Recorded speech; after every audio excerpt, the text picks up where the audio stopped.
Кайырлы күн. Номер 10 Қазақ мектеп гимназиясының ата-аналары және оқушылары.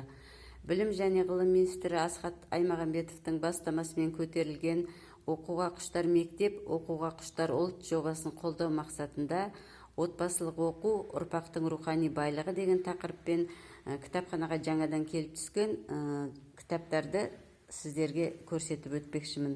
Бұл жерде тұрған кітаптар ата-аналарға, орта буын оқушыларына және жоғары класс оқушыларына, сонымен қатар бастауыш сынып оқушыларына да арналған.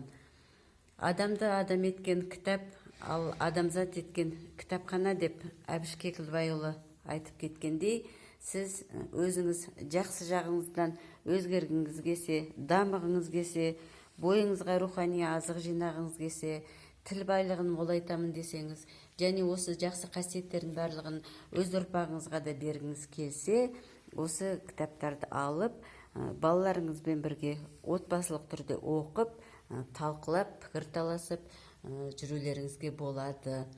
Кітапхананың есігі қашанда ашық. Келіңіздер, осы кітаптарды алып оқыңыздар.